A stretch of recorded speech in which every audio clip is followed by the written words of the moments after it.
Hey, you're listening to the Smoke Meat Podcast. I'm your host, Brad Pittman.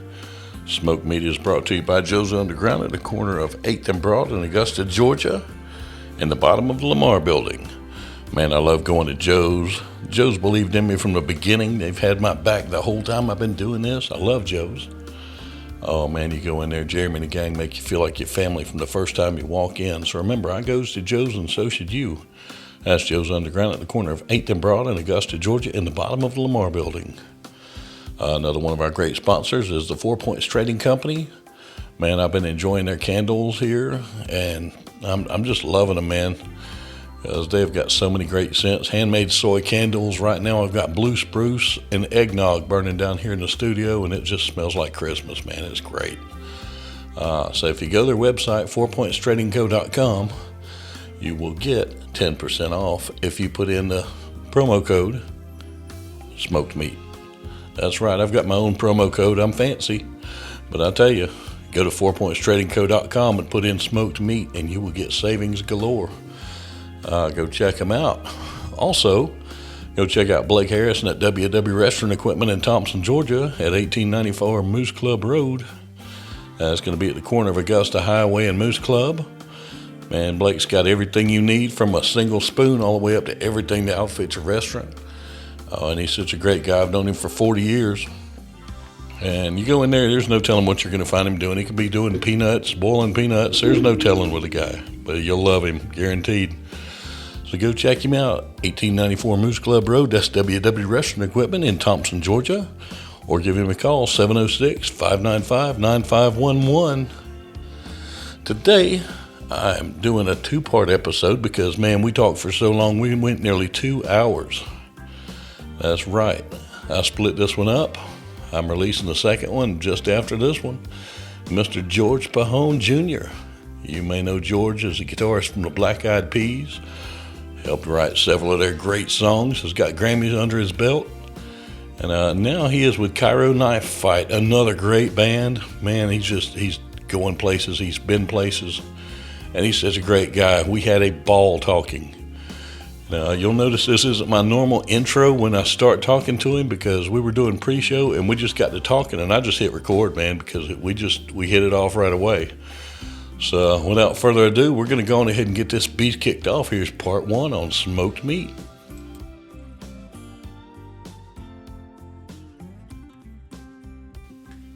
I literally put my house on the market in Burbank because I knew we were leaving California even before the pandemic started. And I put my house on the market Thursday before they shut down California. We had 200 people come and look at the house. And over the weekend, and realtor was like, oh, this will be gone by Thursday. Man. And then they shut the city down. It was like, no one can come see the house. So we had to drop it $100,000 in order to move it. Oh, man. And it was two editors that worked at Warner Brothers that were like, we're good. We'll take it. And literally I had, just because of my schedule, I had packed the house over a period of almost 6 months in pods. Just because, I didn't want to be rushed about it. And so we moved the minute they shut everything down. I couldn't get any help. I couldn't use anyone, couldn't ask friends, so I did it all by myself. Oh, man. That didn't suck, but just a little bit.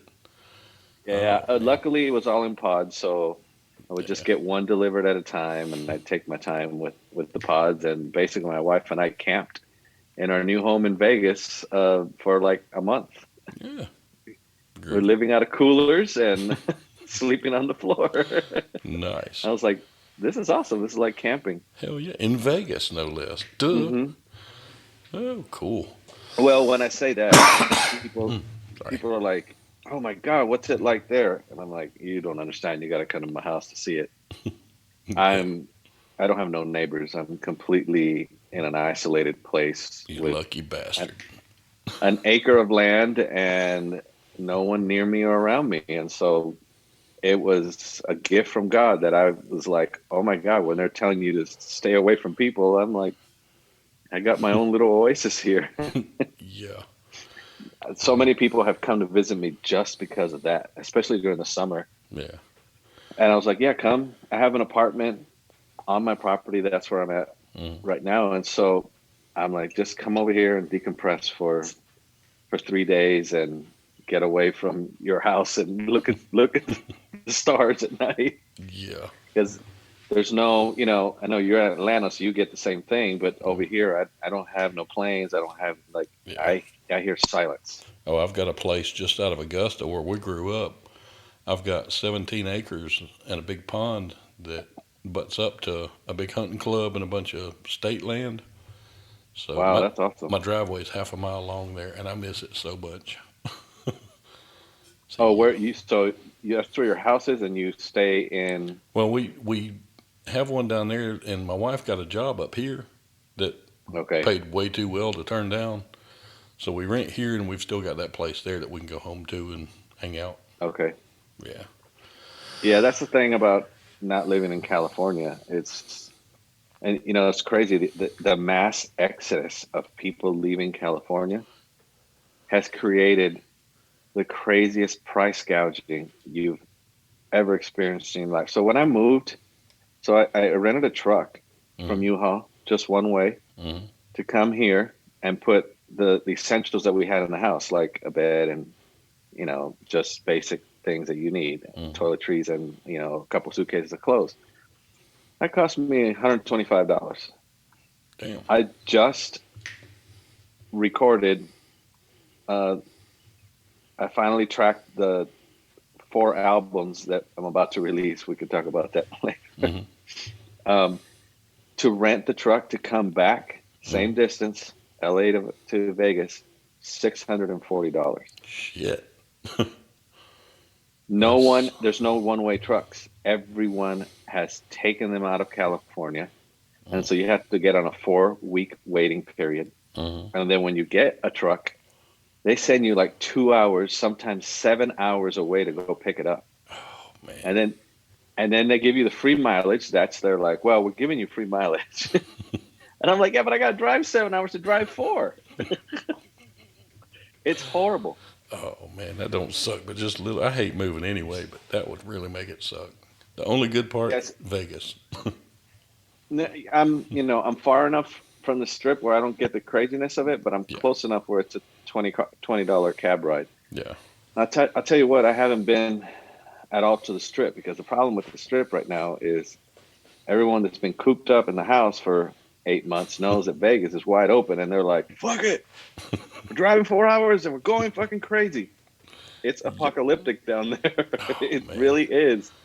Oh. And so I just, when I want to go out and, I do gamble. So my wife and I just go to the local casinos, and there's one a mile away from my house. Sweet. I can walk there, Mm-hmm. and it's way cooler because you don't get the tourists. It's just Mm-hmm. locals, and mostly it's older people with respirators, and they're gambling on the machines, and I'm sitting at a table by myself, and I'm like, this is awesome. Mm-hmm. When friends come over, I take them to my local spot, and I walk in and I'm like, Mr. Pajon, how you doing? They're like, wait, what? I love those kind of places, man, because like I Yeah, say, the big ones, you're a number. You go to those little places, and that's where people go, and I love those. I'm the same way yeah, with and that, restaurants. You know. yeah. So the main reason why we moved out here is because of my wife and I. We love. She's a chef, so Mm-hmm. she follows a lot of high end chefs, and Mm-hmm. we that's what we do. We go out and we have wonderful food, and in LA, everything closes. You're done having a good meal. Mm-hmm. If you're not in the restaurant by 9 p.m., it's over. Do you know what the Now, name of this show is? no, Smoked what is it? smoked meat. Oh, awesome. Oh yeah. Oh yeah. um, yeah, so we left California for financial reasons because it was just. I have a close friend that lives here. That he's lived here for over 10 years, and every time he'd come visit me in LA, he would tell me, "You're just throwing money away. Mm-hmm. You're literally for no reason throwing money away." Mm-hmm. And I came and visited him and looked at the properties. I'm like, wait, 5% down? And how much Mm-hmm. land can I get? I mean, it's not 17 acres, but compared to, so just to give you an example, my house, my Mm-hmm. lot in Burbank was 7,600 square feet. My Damn. lot in Vegas is 36,000 square feet. Now, Mm-hmm. obviously, if I could go all the way to Atlanta for the same price, I probably could have what you have. You can come just south of Atlanta and do property values. Everything's low right now.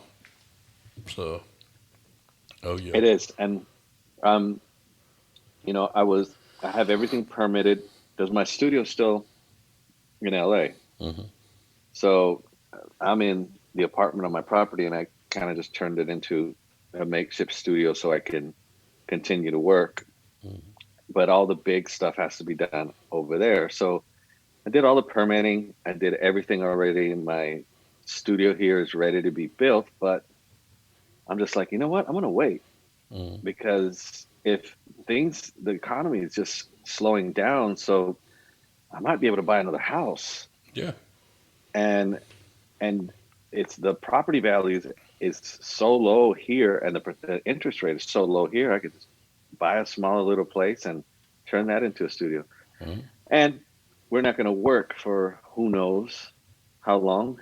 Yeah. You know, the best case scenario for touring musicians is if they come up with the vaccine by April, maybe we'll see summer tours. Mm-hmm. If they don't, then maybe winter or 2022. Yeah. Everybody thinks that you get paid a lot for downloads like you did records. No, you don't make a No, squat on downloads. no, it's actually a joke. Like being a musician nowadays is it's a passion project, and the only people that can do it are people that can afford to do it. Mm-hmm.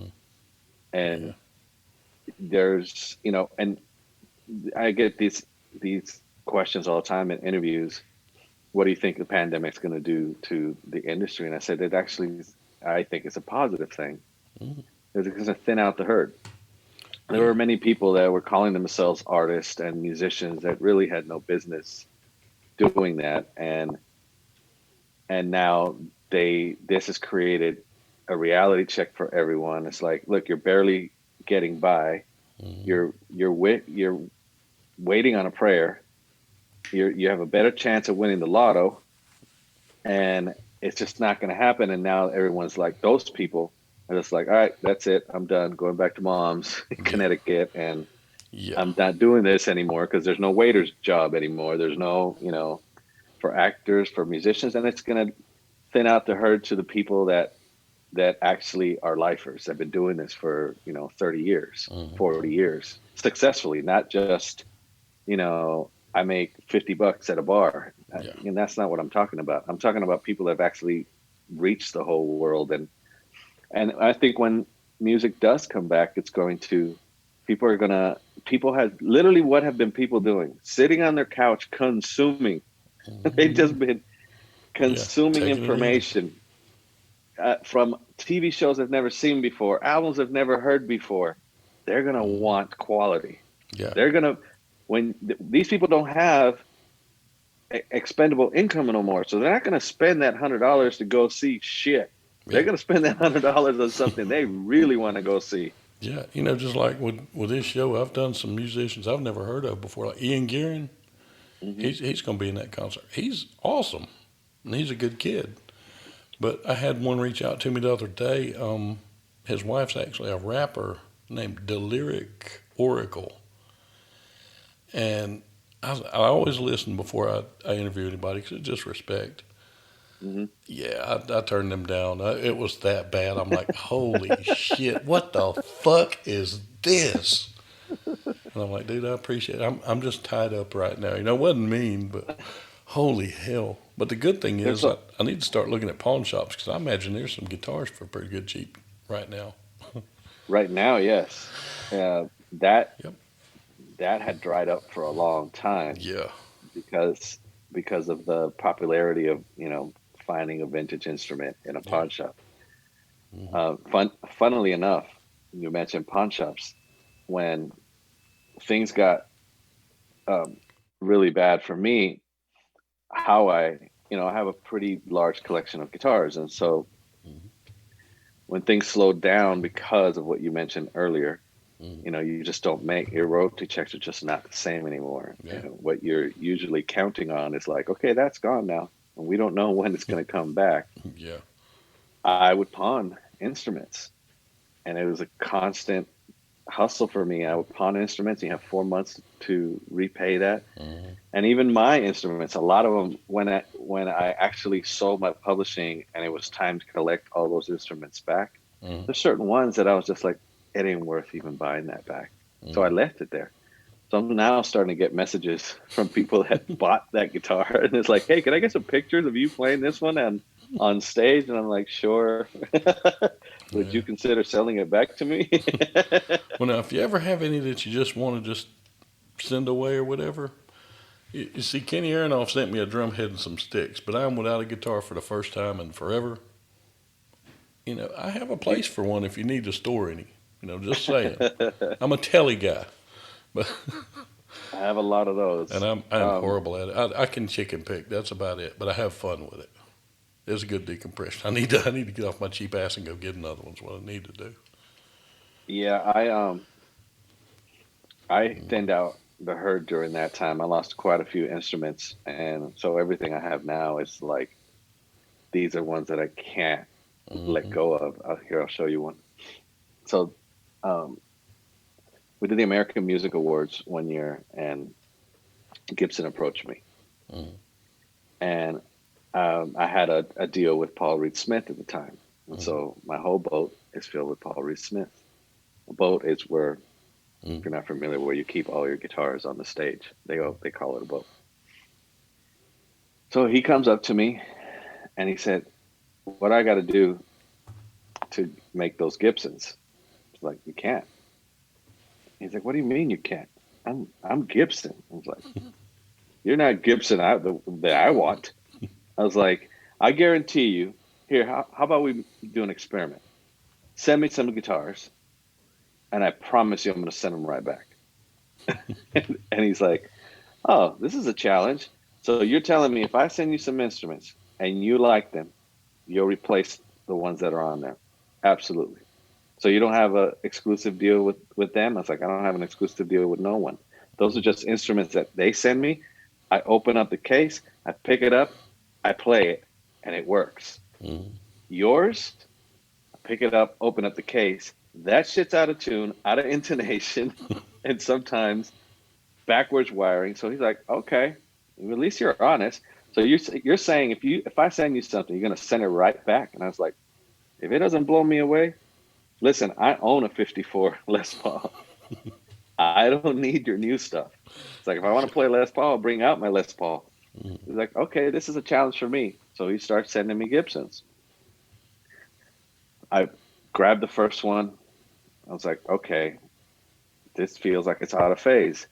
Send it to my luthier friend that like literally works around the corner from my studio in Burbank. And he's like, who gave you this? And I'm like, Gibson.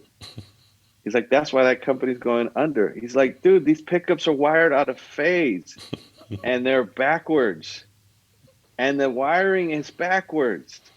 He's like, and this is completely out of intonation. I was like, can you write all that down for me? Sure. I put that in the case, send it back. And this went on for months. For months, he would send me another one. I'd send it to him. He'd write everything that's wrong with it, send it back. Mm-hmm. So we had two sold out shows at the Staples Center, and he was waiting at the loading dock with this. Oh shit! Nice.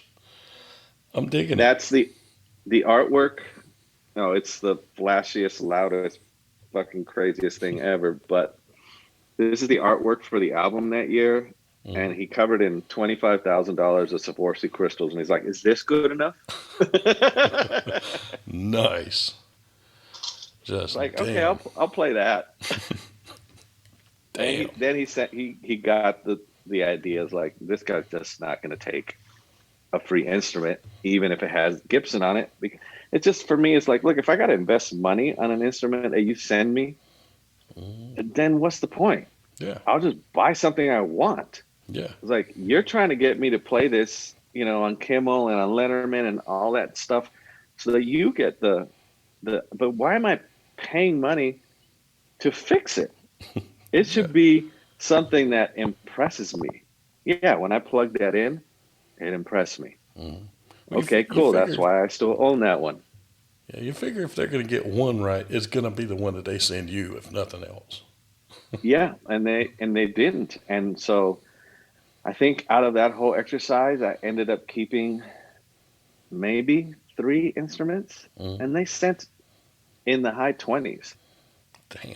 And and I would just send them back. And he's like, "Man, you are the pickiest guitar player." And it's not picky, man. It's like, dude, I'm telling you again, I own the real ones, Mm. and you can't compete with the quality that you guys used to have. Yeah.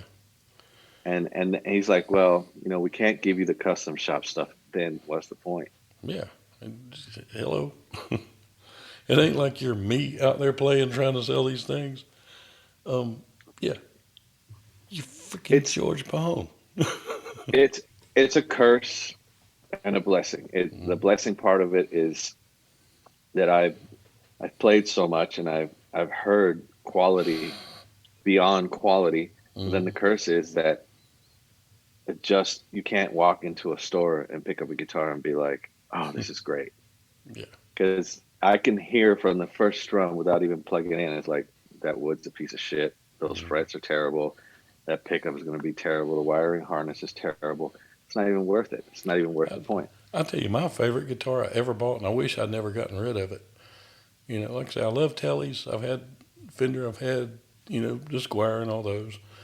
But I bought one at a pawn shop made by a company called AXL. And Hmm. they call it the Badwater. It was their version of Fender's Road Worn. And it was wormwood. I mean, beautiful guitar, but I think I paid $75 for it. And they're not much more than that new. But it played so great, and the tone, everything was just, it was perfect. I wished I'd never got rid of it. Well, what most people don't know is literally you can just order the parts, Mm-hmm. all high end parts, and just go somewhere local and have a guy put it together. Mm-hmm.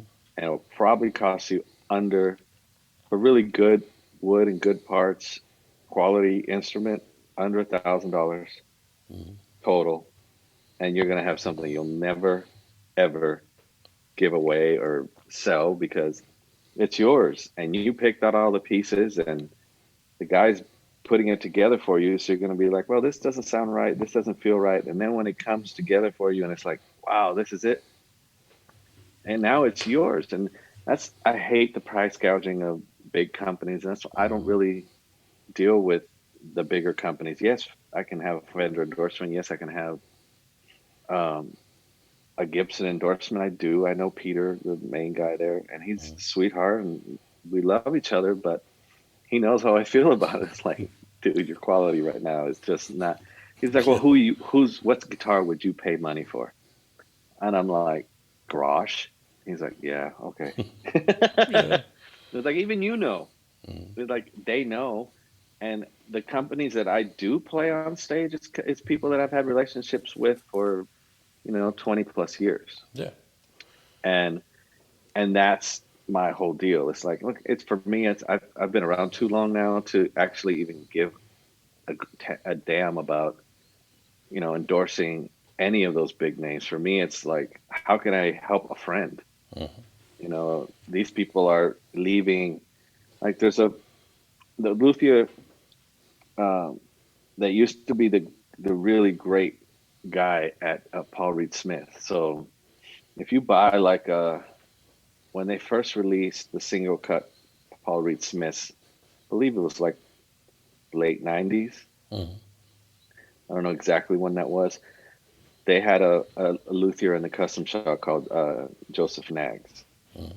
and so he was the guy building all the artist guitars. When I was getting those pieces, they were just amazing. Like I didn't even ask for a relationship with Paul Reed Smith because I always figured they were just too expensive. Mm. and they don't do that stuff because I've always, for some reason, Paul Reed Smith necks always just speak to me. Mm. I don't like their pickups, but easily changeable. But they just felt right in my hand. So Paul's daughters were big fans of the band, Mm. and so he sent me a guitar out of the blue.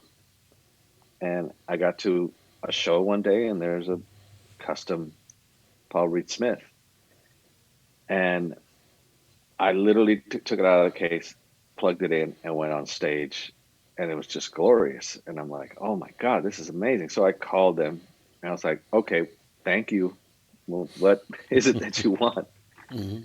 And they're like, we really would love to. Paul would really love to work with you. His daughters love the band, and I'm like, okay. And it's like, but that's quite a commitment because at that time, the P's were pretty large, and we were playing, football stadiums, soccer stadiums all over the world. And so when you get to that point, you have four rigs that live in different places in the world. So for me to be able to do the P show, I at least have to have five guitars Mm. in every rig.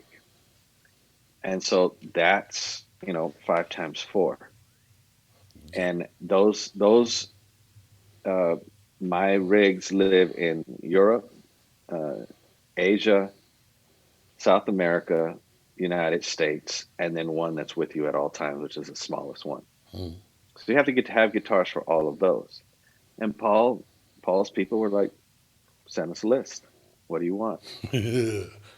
And so I said, okay. And I sent them a list and, did times four of each. Mm.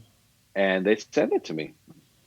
And every single one was amazing. It wasn't, and that's because Joseph was Mr. Nags was building those back then. Mm. I was lucky enough, from what I know, I have no proof of this, but when I started my relationship with Nags Guitars, he's pretty confident that a lot of the ones that I still own are the ones he built. Mm. So he left that to start his own company. When I found out about that, I reached out to Nags and I'm like, well, I really am impressed with the work you did back then. So he sent me one of his Nags guitars. It's the same thing. It's the exact same quality. It's the exact same. And so I believe, I have no proof, but I believe he at least built a couple of my favorites Mm. because they're very similar in playing and feel of the guitars he makes now for his own company. Mm. And I'd rather help a smaller company like that. Because, Paul, as we're friends, I mean, Paul's taken me out to dinner a couple times, and he brought his daughters to a couple shows. He's a sweetheart, and he's one of the last of the living legends. Leo's gone, and Gibson's gone, and Mm. so he's one of the last, the big three. That's what they call it in our world. It's Mm. Fender, Paul Reed Smith, and Gibson. Yeah. Everything else can't even rival their sales. Yeah. You But got first act. hmm? You got first act. Hmm. Oh, that was a horrible joke. Oh man, All good. I sound like I need to smoke, don't I? Oh man, but, One but thing I don't do. I yeah, don't. The only thing I smoke is hookah. yeah, I love hookah. Don't yeah. smoke weed. Oh, but I'm Cuban, so I do smoke cigars. Oh man, I love a good cigar. Yeah, me too. Hmm. But I don't do it very often. It's maybe once every month, a month and a half, 2 months sometimes, Yeah. because it's to cigars affect me. My brother-in-law's here visiting from Denver, and he'll watch my reaction when I either smoke a cigar or have some hookah, and he's like, "Dude, you get high like I do with weed." I was like, "I keep telling you, weed does nothing to me, but this is my happy place." Yeah. Yeah, I love a And good cigar and a good bourbon, man. Yeah, Hmm. yeah. There's nothing better. Um, it's funny because we did a tour in China, and most people, they always say, "Oh, I gotta have a Cuban." You've never had a Cuban unless you turn blue and purple, Hmm. and green. Real Cubans is the highest concentration of tobacco of anything in the world. And Hmm. so, I always thought I had Cubans. Tried Cubans. People would be, they that know me, they'll bring me a gift, and it's a Cuban cigar. Hmm. When I bought one, that cost me $150 in China and brought it home. Within the first 5 minutes, I can't even walk straight. Yeah. And I'm like, what is going on? And the hangover is like 3 days. And they're like, Yeah. that's a real Cuban. Yeah. It's like everything else is a counterfeit. It's like real Cubans. Most people that smoke cigars, when they buy a real Cuban, they'll smoke it over a 2 to 3 month period. hmm I've, Like you'll have a couple puffs with a good brandy or a good bourbon, and that's it. You're yeah. done. I've had three of them, and like I say, man, you don't sit and smoke a whole one right then. If you do, Hmm. you're not. Nah. Well, the ones that don't feel that way, they're just not real. Yeah. Yeah. They're just not real. And there's so many counterfeits out there that it's really difficult to even find a real one. The only reason I found a real one was because I was in a communist country and they're allowed to trade with Cuba, so they have the real stuff. Yeah. Everything else is just, most of it is made in Dominican Republic or Honduras. Hmm. It's just not the right concentration. And I will say, it's a much more enjoyable smoke if you have the fake ones because you're you're not dizzy, and those that level of tobacco should be illegal. Yeah. Them things ain't no joke. Mm-mm. It's funny. My I haven't been recording on Zoom, but I'm recording on my board. And I was thinking, okay, we're going to talk some before we start the interview and all. Dude, I'm going to edit and use a lot of what we're doing just because it's awesome. Yeah, If you're okay with that, nope, no problem, cool. no Yeah, I problem. just now thought, man, I ain't been recording on Zoom, but I'm recording on my board, and I'm like, dude, I'm getting freaking gold here, and that's how I my like my show to be. my wife, um, she toured with Bruno Mars, um, and so every time that I would visit her, his production manager literally has a cigar Mm-hmm. on the side of his mouth all day long, Mm-hmm. all day long. He looks like Hellboy. It's always right here. And so I bought him one Mm-hmm. when I was there, and because I knew my first stop when we left China was I landed in LA, and then I flew to Vegas because my wife had a New Year's Eve show with Bruno, and he invited me to come and got us a room. And so I called Joel and I met him downstairs at the lobby, and I was like, I have a gift for you. And I gave him that cigar. I'm telling you, this guy smokes all day, every day.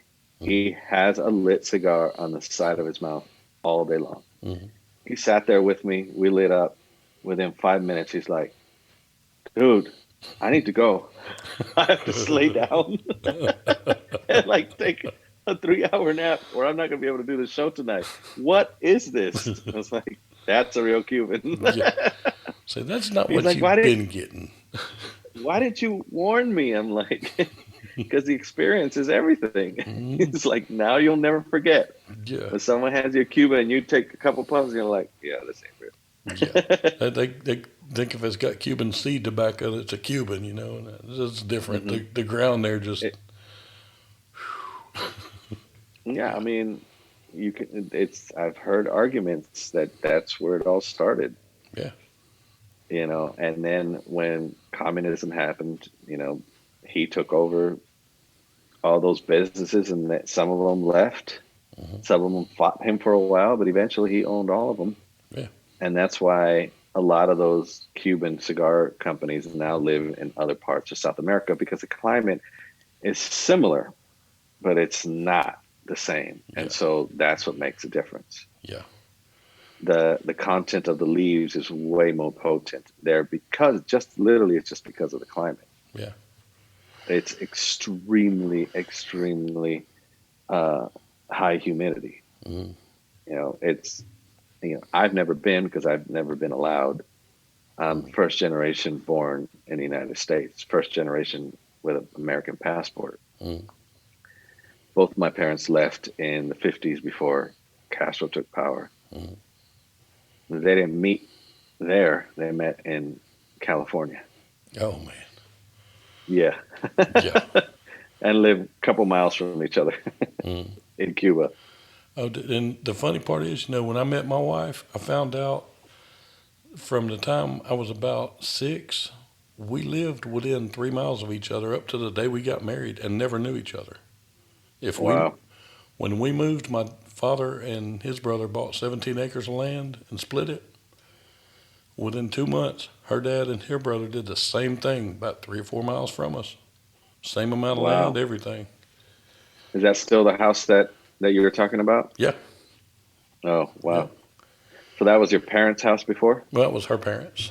Yeah, Her parents? yeah, Okay. yep. Wow. So, hey, when it's meant to be, it's meant to be, man. Yeah, I met my wife, trust me, when I wasn't looking. Hmm.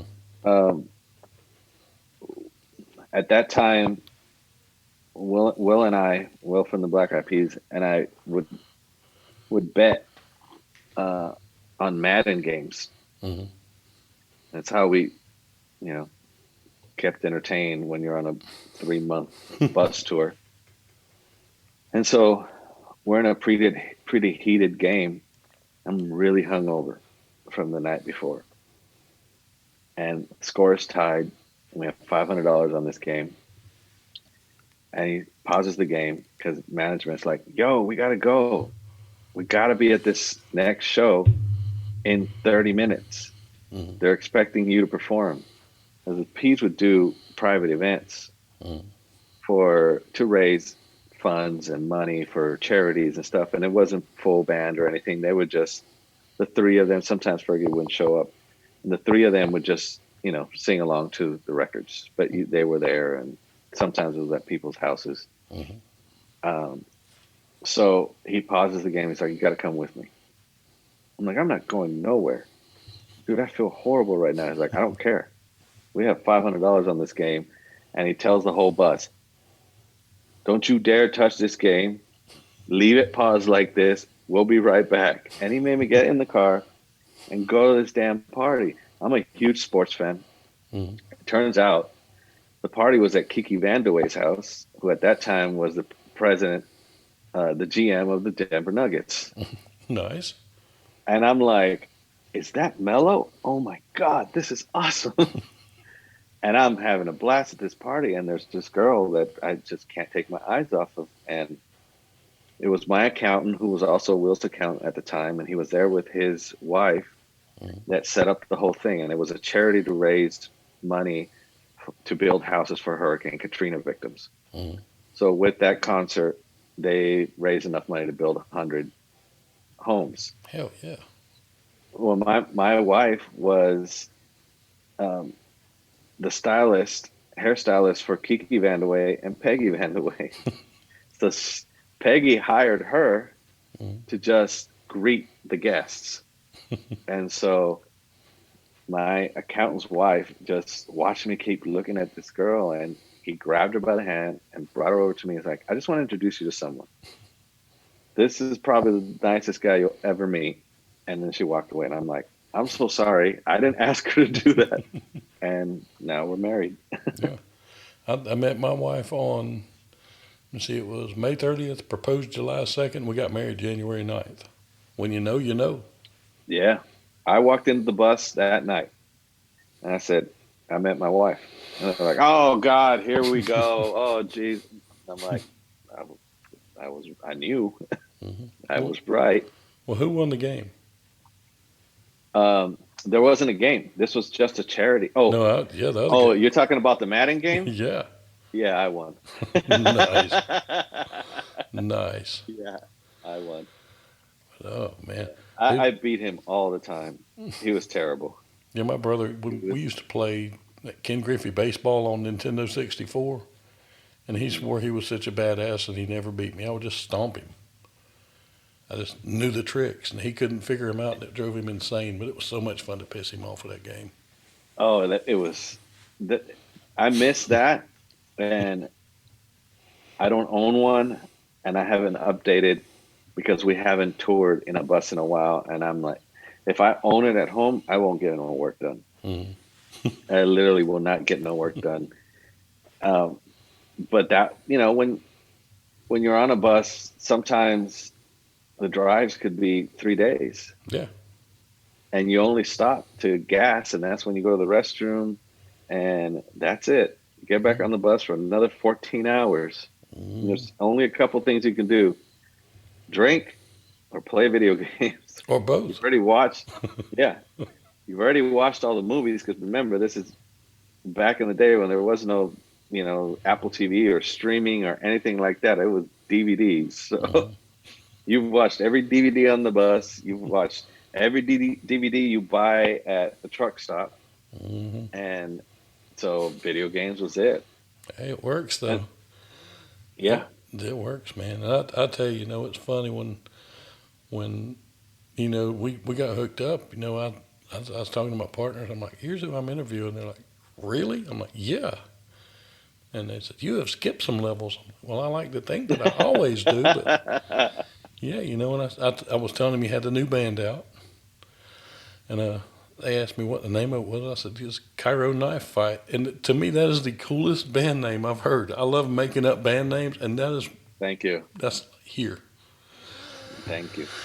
And The thing is with that name, and I'll tell you the backstory of. I won't tell you the backstory of the name because there's like five different versions that we say.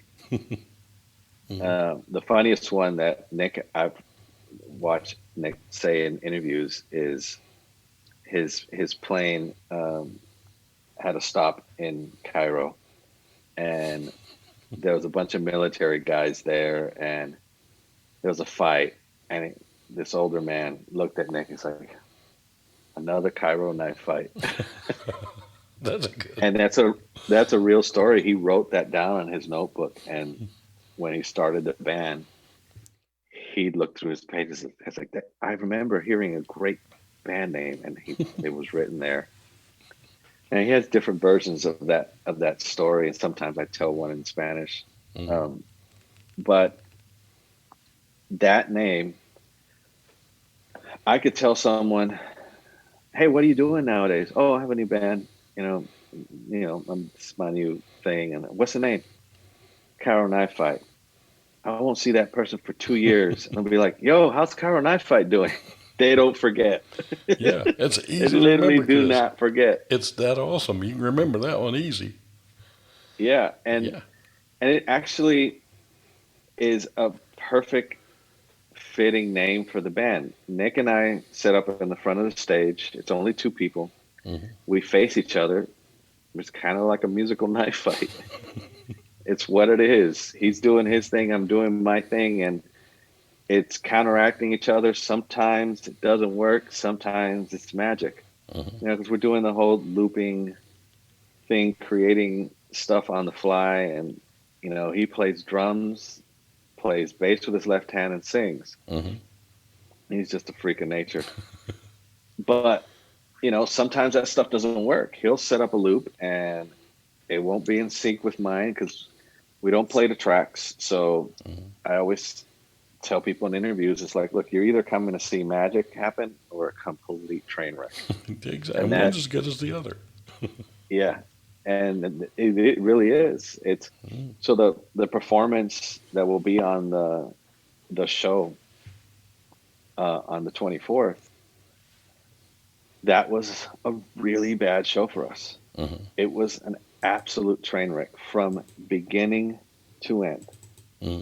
From beginning to end. So for this band to work, it's so Dave Friedman, who I've known for 25 plus years. Mm. He's the owner of Friedman Amplification, and so I I endorse his products and my favorite amps in the world. And so I have my rig consists of four guitar amps, one bass amp. Mm. And Friedman did the wiring for all of this stuff.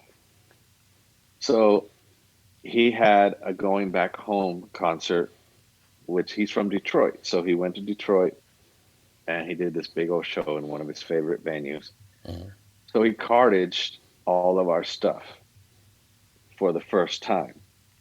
So all of our stuff is 2,200 pounds of cartage. So this stuff has never been carted before Mm. because when we play, we do, it's not feasible to fly this equipment anywhere. Mm. So I have to drive to wherever we have shows.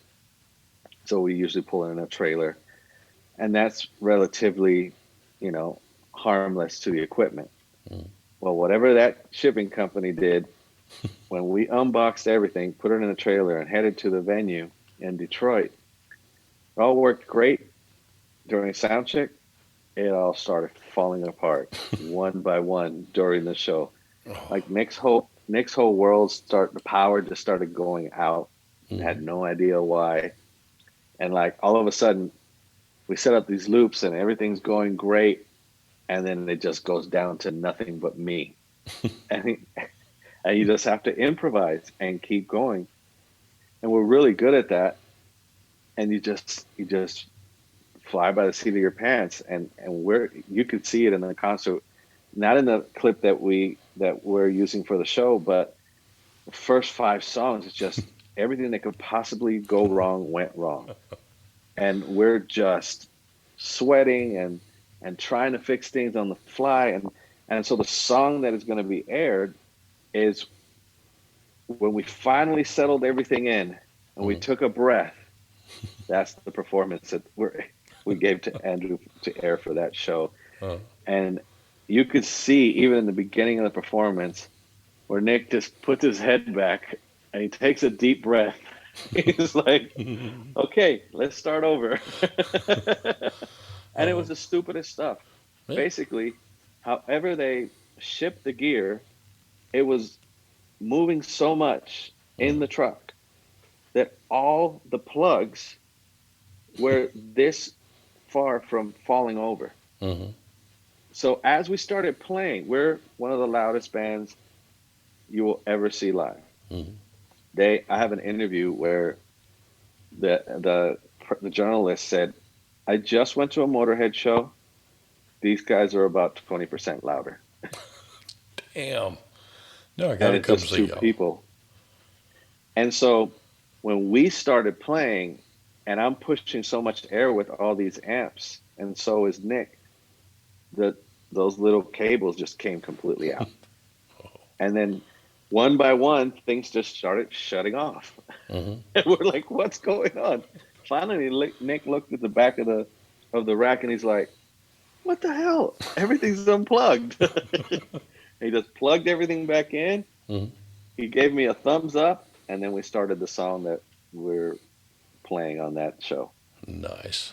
I'm looking forward to this show, man. I know I was looking at the flyer when I first, got it before, anybody they put it out, and I'm like, okay, Slash is Lemmy. I'm like, wait a fucking minute, Lemmy, really? This is gonna be a trick.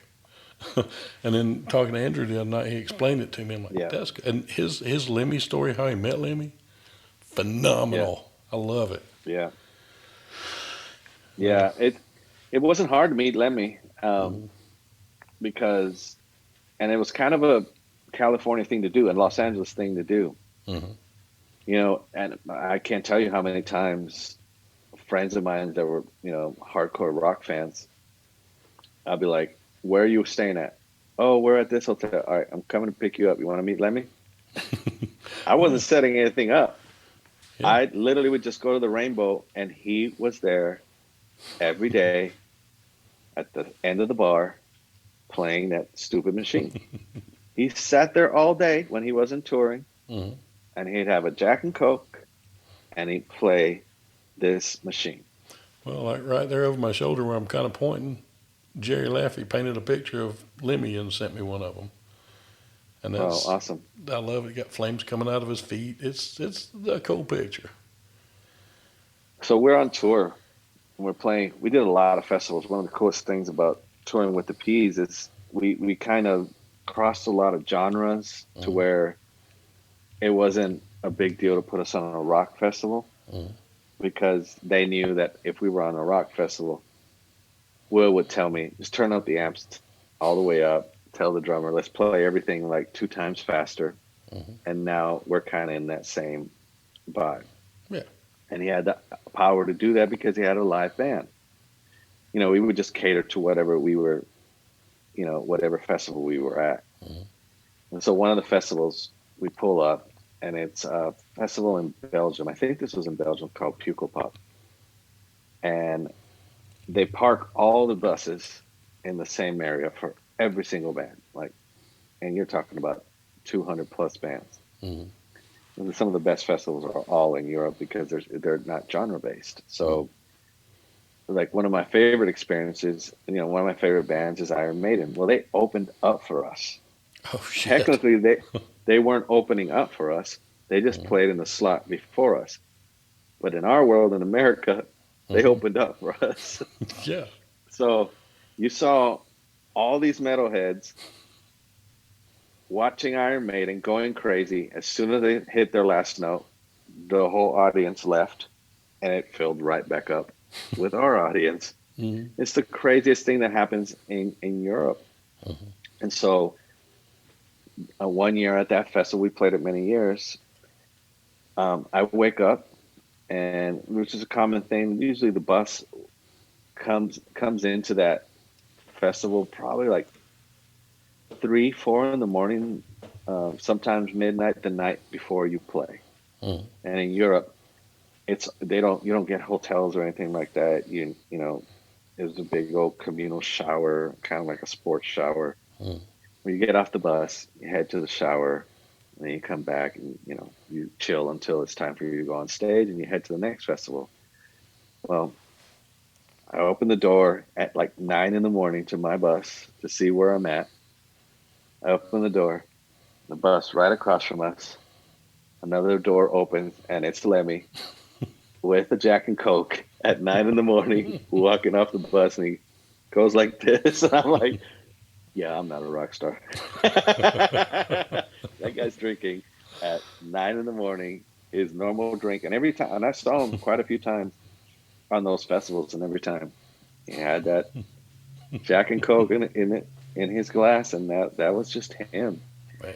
And later on that day, the drummer knocks on our door, and we didn't go on till like 11 that night. So the drummer knocks on our door, and it's Motorhead's drummer, and I'm like, oh my god, this is awesome. How can I help you? I'm a big fan. And he's like, is Fergie here? I'm like, yeah, she's asleep right now. Okay, do you think she wants to come to sound check and get on stage just to, see what it's like? Yeah, I'll make that happen.